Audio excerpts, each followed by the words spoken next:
Krishtit që tani e për herë në jetë të jetëve. Amin. Krishti unë gjatë. Lavdi Perëndis, jemi mbledhur sot për të festuar një shenjtor të madh të kishës dhe me të drejtë është quajtur edhe një nga etrit edhe mësuesit e kishës në të gjithë botën. Shën Athanasi i Madh, të cilën mban emër edhe kjo kishë, na ka mbledhur sot për të kujtuar një ngjarje në jetën ose më saktë pas jetës së tij, siç është transferimi i lipsanave, eshtrave të tij. Dhe sigurisht ngjarje të tilla janë në rast për të kujtuar veprën edhe kontributin e personit në të cilin po festojmë. Dhe Shën Athanasi me të vërtetë është një nga figurat edhe të dashura dhe emblematike, por edhe një figurë sa asketike, aq edhe një figurë e ndritur dhe patyshim një nga mbrojtësit e ortodoksisë, do të thotë e besimit të drejtë, e dogmave të kishës. Dhe me të drejtë quhet mësuesi i kishës, sepse formulimet, shpjegimet që jepte Shën Athanasi lidhur me besimin dhe sidomos me natyrën e Perëndis, me misterin e Perëndis dhe veçanërisht të personit të Isu Krishtit, për natyrat e tij, për personin e tij, për rolin e hyjlindës së Mari në gjithë ngjarjen e shpëtimit. Shprehjet e tij, mësimet e tij kanë mbetur jo vetëm proverbiale, por edhe u përdorën edhe nga sinode të ndryshme për të shprehur në mënyrë të qartë, të pastër besimin e krishterë dhe dogmat e krishterë. Shën Athanasi, që i vogël u rrit me frymën e besimit nga familja e tij, dhe që i vogël kishte atë zellin për të jo vetëm për të shkuar në kishë për të ndjekur shërbesat, por siç janë fëmijët e vegjël me atë dëshirë madje edhe për të imituar shërbesat, klerikët edhe gjithçka që bëhesh. Kjo na kujton shpeshherë edhe fëmijët e klerikëve tanë që janë të vegjël, të cilët në lojrat e tyre faktikisht imitojnë prindit e tyre që janë priftërinj, vishen dhe ata si priftërinjin, bëjnë shërbesa sikur të ishin edhe ata priftërinj. Në të njëjtën formë edhe Shën Athanasi na thuhet në jetën e tij kur ishte akoma rreth 13 vjeç, na thuhet që kur loste me shokët e tij në bregun në Aleksandria, atje ku ishte në bregun e detit me Zeu, pakzonte shokët e tij, bënte pra të rritet sikur loznin edhe bënte ato shërbesat e rritit të pakzimit, sepse në mendjen e tyre ishin akoma të gjalla të gjitha këto shërbesat edhe veçanërisht shërbesa pakzimit. Dhe siç e dim shumë mirë, siç e kemi thënë, në atë kohë këtë lojë të fëmijëve e shikon peshkopi në atë kohë i Aleksandris, me emër Aleksandër, i cili bëri shumë përshtypje ky zelli i këtyre fëmijëve dhe veçanërisht i këtij fëmije i cili bënte edhe rolin e priftit edhe pagëzonte këta shokët e tij. E do shikojmë më vonë që Shën Athanasi jo vetëm që rritet në kishë dhe me frymën e besimit, por gradualisht ai bëhet edhe djaku i të njëjtit peshkop, Patrik pra të Aleksandris, dhe më vonë prift, dhe siç e dim shumë mirë, ai edhe do ta pasojë më pas në pozicion dhe në rolin e peshkopit të Aleksandris. Udhëtimi i tij në këtë detyrë nuk ka qenë i lehtë. Ne dim shumë mirë se si shpeshherë edhe brenda rrethit kishtar, kishës, brenda edhe njerëzve të kishës mund të lindin zilira të ndryshme, e mund të lindin jo vetëm keq kuptime që janë normale, por shpeshherë janë edhe keqdashse. Fatkeqësisht këto gjëra janë pjesë e jetës njerëzore dhe kisha nuk të përjashtohet, sepse kisha nuk përbëhet nga shenjtor, por përbëhet nga mëkatar, të cilët janë në rrugën e shenjtërimit, që fillon në rast të parë nëpërmjet të pendimit. Por fatkeqësisht edhe në kish mund të shikojmë fenomene të tilla, siç është zilia, siç është krenaria, ashtu siç zuri krenaria edhe zilia njëri nga preftërinë që ishte në Aleksandri në atë kohë, Ariusi, i cili dalloi për oratorinë e tij, edhe për paraqitjen e tij, për talentet që kishte, por këto gjëra në një farë mënyrë u kthyen në armiq të jepërparimit të tij shpirtëror.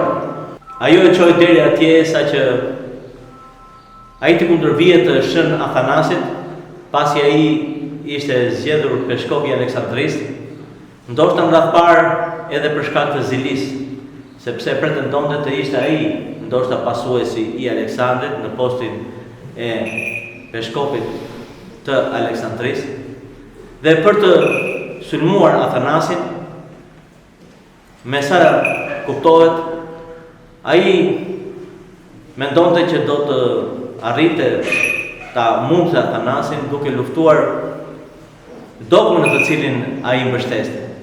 Dhe shën Athanasi ishte një mbrojtës edhe shpjegues shumë i fortë edhe i aftë i besimit edhe i dogmës së Shën Trinisë edhe si shtam i dogmës së natyrave të Krishtit edhe të personit të Krishtit. Ky kontribut është me të vërtetë shumë i madh.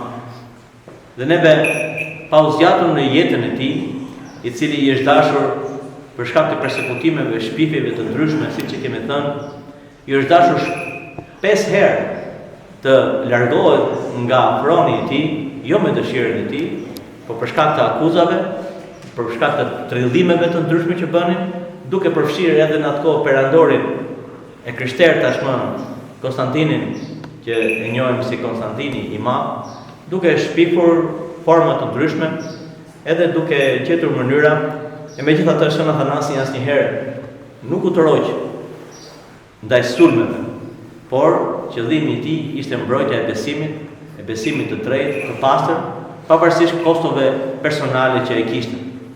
Dhe ne do të ndalemi shkurtimisht në disa kontributet që ka shën Athanasi kur flasim për mbrojtjen e dogmave dhe sidomos në shpjegimin e tyre.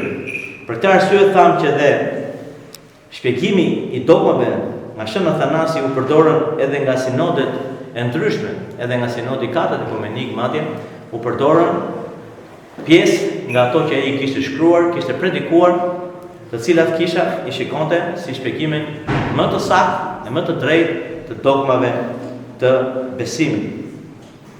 Disa nga këto dogma, që mund të ndalemi shkurtimisht, njëra prej tyre ka të bëjë me kristologjinë e banimit e uljes së fjalës së Perëndis, edhe thotë shën Athanasi, sepse fjala nuk erdhi në një njeri të shenjtë, si kur të ishte një profet, por erdhi vetë dhe u bë njeri. Ne nuk themi se fjala banoi në një njeri të lindur nga Maria, por se ajo, fjala, pra Krishti, vetë u bë mish prej Marisë. Kjo është shumë e rëndësishme, sepse i çarkullonin herezi të ndryshme, të cilat i përdorte edhe Ariusi, të cilët mendonin se dhe nga që kishin përshqesi për kuptuar natyrën e Krishtit, që ishte edhe fjala e përjetshme e Perëndis, por në njëjtën kohë ishte bërë edhe njeri dhe njeri i vërtet, atëherë për arsyet njerëzore gjej shpjegimin që ndoshta fjala e Perëndis zbriti tek një person, i cili kishte lindur nga Maria, ishte një njeri i zakonshëm, dhe ky njeri që lindi Maria, te ky zbriti fjala e Perëndis. Me arsye dhe logjik njerëzore, duket si diçka e logjikshme, por në fakt është një herezi, sepse shën Athanasi e thotë shumë bukur, ne nuk themi se fjala banoi në një njeri të lindur nga Maria, por se fjala vetë u bë mish prej saj. Pra, ai që lindi nga Maria nuk ishte një njeri i zakonshëm, qoftë edhe ky sikur të ishte një profet. Por kush ishte? ishte vetë biri i Perëndis. Ishte vetë ai personi i dytë i Trinisë, Fjala, i cili u mishërua nga Maria. Dhe ai që lindi nga Maria, kush ishte? Ishte vetë Fjala. Fjala e përjetshme. Por tashmë çfarë? Tashmë ishte në trup njerëzor. Ky është misteri i madh i mishërimit që themi i Fjalës së Perëndis. Për të arsye Shën Athanasi formulon qartë, pastër, edhe çfarë është besimi ynë, por dhe duke kundërshtuar interpretimet dhe konceptet e gabuara që mund edhe qarkullonin në atë kohë. Tjetër, kundër ngatërimit të natyrës, thot Shën Athanasi. Trupi, thot, nuk është, flasim për trupin e Krishtit. Trupi i Krishtit nuk është i bashkëqëndshëm me hyjnin, por është vërtet njerëzor, i së njëjtës substancë si ne. Çfarë po thot Shën Athanasi? Thot pra që trupi i Krishtit nuk ishte hyjnor, trupi prej mishit. Po çfarë ishte ky trup që kishte Krishti, që mori fjalën e Perëndis?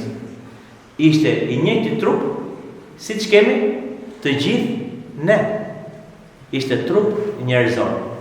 Po këtë trup njerëzor, kush e kishte? E kishte fjalën e Perëndis i përjetshëm. Fjala është e përjetshme edhe është hyjnore. Por trupin që mori ishte një trup njerëzor. Njësoj si të gjithë ne. Nuk ishte një trup, vazhdo Shën Athanasi, që erdhi nga qielli dhe ai e veshi, por mori farën e Davidit nga Maria. Pra, trupi që mori fjalën e Perëndis ishte nga vetë gjaku, mishi i nënës së tij, Maria. Edhe kjo shumë e rëndësishme për të kuptuar edhe në atë kohë, patjetër edhe për të krishterët sot. Pra trupi i Perëndis, Krishti, ishte trup njerëzor, jo hyjnor, por ishte njerëzor. Por personi që ishte brenda atij trupi ishte vetë Perëndia. Dhe ky trup që mori Krishti, na thot Shën Athanasi, pra nuk erdhi nga qielli, por e mori nga nëna e tij, e cila vinte nga fara e Davidit, nga gjitha i brespra që ishte profetizuar që do të vinte biri i Perëndis, do të linte si njeri tashmë. Biri i përjetshëm i Perëndis tashmë u bërë dhe biri i njeriu. Prandaj shikojmë shpeshherë Krishtin kur flet me njerëzit, predikon ose bën mrekullira, e quan veten shpeshherë edhe biri i njeriu, sepse mori trup me të vërtet njerëzor. Vazhdo Shën Athanasi kur flet mbi vuajtjen dhe papësueshmërinë e këtij trupi, edhe të fjalës.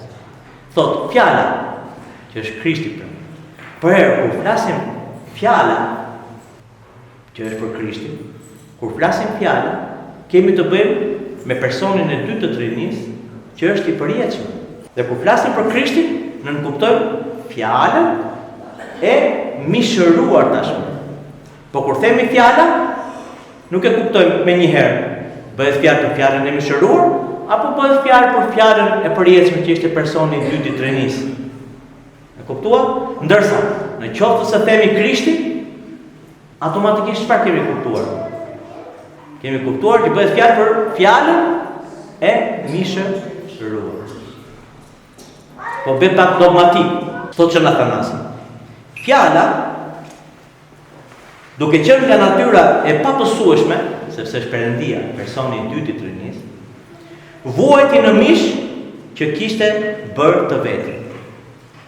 Pra vetë Perëndia vuajti, po jo si Perëndi, po si vuajti? Vuajti si njeri në trupin njerëzor. Vuajtjet i përkasin mishit, trupit. që mori Krishti. Por veprat që bënte i përkasin thot kujt? Hyjnis natyrës së tij hyjnore. Kur mishi vuajti tek Krishti, trupi i tij vuajti. Fjala nuk ishte jashtë tij. Fjala ishte brenda këtij trupi. Prandaj vuajtja me të drejtë quhet e tij. Vuajtja quhet pra e tij, e Krishtit, e fjalës. Edhe pse hyjnia mbeti pa vuajtur. Sepse hyjnia nuk vuan, sepse nuk ka një trup njerëzor.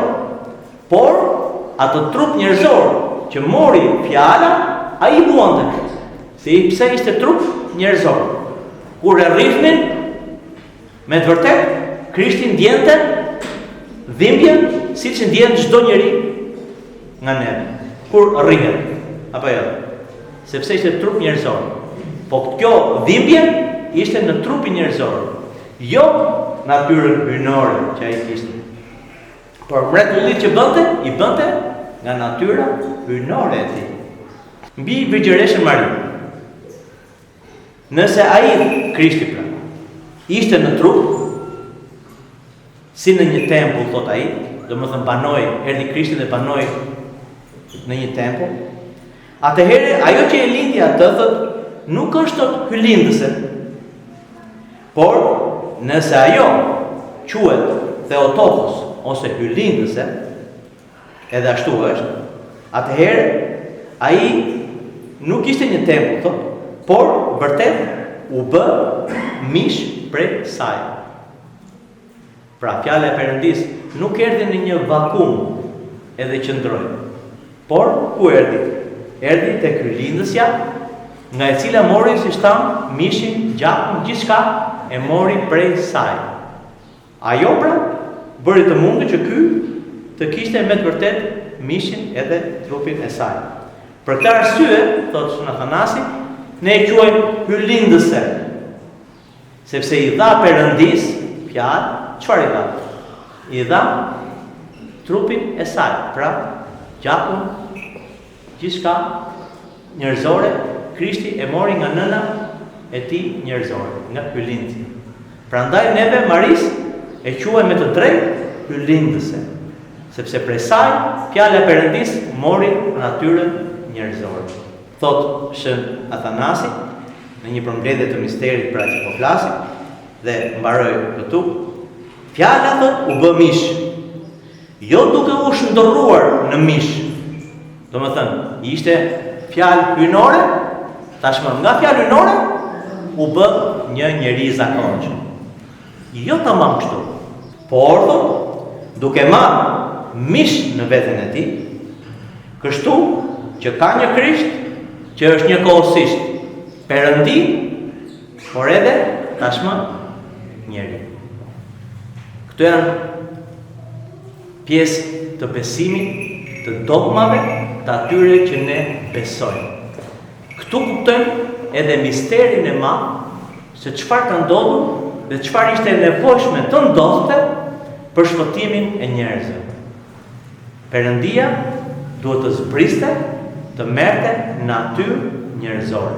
Dhe këtë natyrë e mori nga hylindësia. Dhe këto gjëra, shumë mistere të bukura dhe tepër thelbësore për besimin tonë, duhet vazhdimisht të ushqemi me këto, ti mësojmë këto, ti përvetsojmë. Nëse gjëra që s'kuptojmë janë pa qarta, të pyesim. Po të pyesim njerëz që janë kompetent. Jo, thjesht diskutojmë midis nesh, e dalim me teorira si doli Ariusi, edhe shumë heretik të tjerë, të cilët kërkonin të kuptonin misteret hyjnore me logjik njerëzore. Ndërsa neve çfarë besojmë nuk është rezultat i hamendësive tona ose zgjuarësisë tonë. Por çfarë besojmë është atë që Perëndia na ka zbuluar. Dhe çfarë na zbuloi Perëndia? Që na solli birin e Tij. Kjo është zbulesa. Këtë besojmë. Por ta kuptojmë drejt atë që besojmë. Për këtë arsye kontributi i këtyre etërve dhe veçanërisht i Shën Athanasit është kaq i madh. Dhe sot e kësaj dite shumë tekste teologjike, mësime të ndryshme që bëhen, patjetër do t'i referohen etërve dhe veçanërisht Shën Athanasit të Madh. Ti lutemi Perëndis që me hirin e tij edhe ne sot të mund të ndriçohemi për një adhurim të drejtë, me shpirt, me mendje ndaj Perëndis. Amen.